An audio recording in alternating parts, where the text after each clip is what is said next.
धनतेरस, जिसे धन त्रयोदशी भी कहा जाता है, विशेष रूप से समृद्धि, स्वास्थ्य और खुशहाली के लिए मनाया जाता है। धार्मिक कथा के अनुसार समुद्र मंथन के दौरान भगवान धन्वंतरी इस दिन अमृत कलश लेकर प्रकट हुए थे। वे आयुर्वेद के देवता और चिकित्सा के जनक माने जाते हैं, इसलिए इस दिन को स्वास्थ्य और तंदुरुस्ती के लिए भी मनाया जाता है। इसके अलावा इस दिन को धन और समृद्धि की देवी लक्ष्मी के स्वागत के रूप में भी देखा जाता है।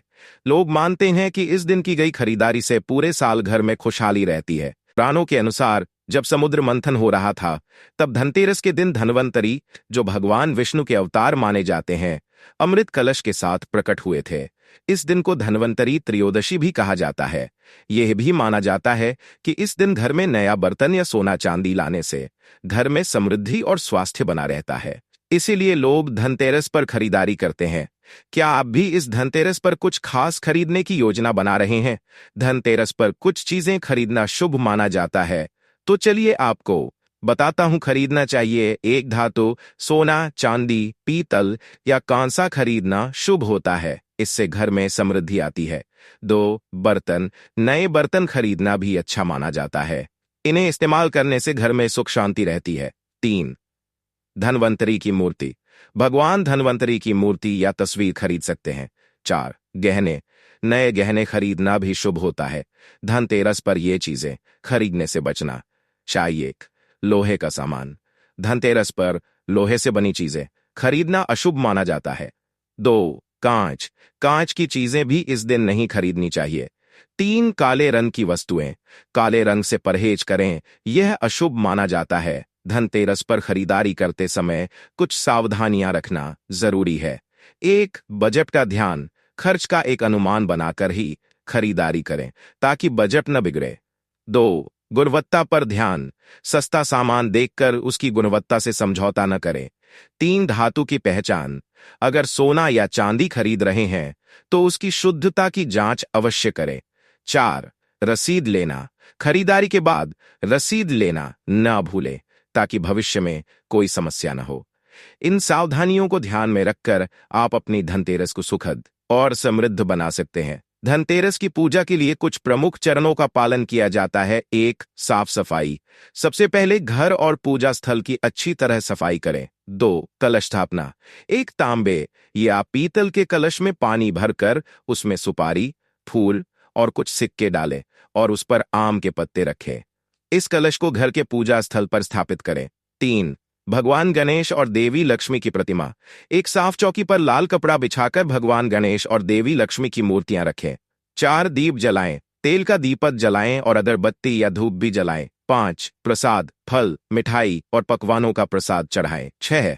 मंत्र और श्लोक, भगवान गणेश और देवी लक्ष्मी के मंत्रों का उच्चारण करें। 7. आरती, अंत में देवी लक्ष्मी की आरती करें और सभी परिवारजनों के साथ पूजा का समापन करें। इस तरह धनतेरस की पूजा पूरी होती है। धनतेरस की कथा देवी लक्ष्मी और भगवान धन्वंतरी से जुड़ी एक प्रसिद्ध कहानी है।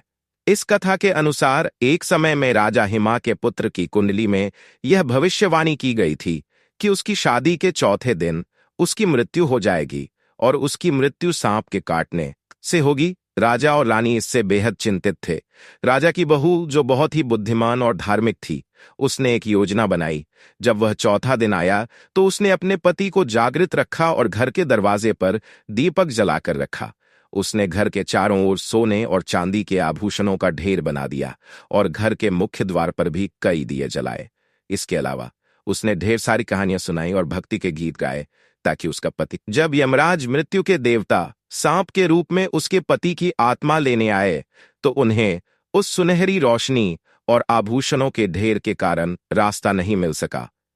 वे आभूषणों की चमक से इतने मंत्रमुग्ध हो गए कि वे घर में प्रवेश नहीं कर पाए। यमराज ने पूरी रात बाहर ही बैठे रहते हुए बिताए और अगले दिन सूर्योदय के साथ बिना कुछ किए ही चले गए। इस प्रकार राजा की बहू ने, तभी से इस दिन को धनतेरस के रूप में मनाया जाता है, जो स्वास्थ्य, समृद्धि और लंबी उम्र के लिए भगवान धन्वंतरी और देवी लक्ष्मी की पूजा का प्रतीक है। इस दिन घरों में दीप जलाए जाते हैं और नए बर्तन, धातु, विशेष रूप से चांदी और सोने के सामान खरीदे जाते हैं ताकि घर में समृद्धि बनी रहे। धनतेरस के दिन माता लक्ष्मी को प्रसन्न करने के लिए कुछ विशेष परंपराएं और रीति रिवाज निभाए जाते हैं। यहाँ कुछ प्रमुख उपाय दिए गए हैं। 1. साफ सफाई और साजसा। माता लक्ष्मी को स्वच्छता पसंद है, इसलिए धनतेरस से पहले घर की अच्छे से सफाई करें। प्रवेश द्वार को विशेष रूप से साफ रखें और रंगोली बनाएं, क्योंकि ऐसा माना जाता है कि लक्ष्मी जी उसी घर में प्रवेश करती हैं जहां स्वच्छता और सुंदरता होती है। 2. दीपक जलाना। घर के मुख्य द्वार और अन्य स्थानों पर दिए जलाएं।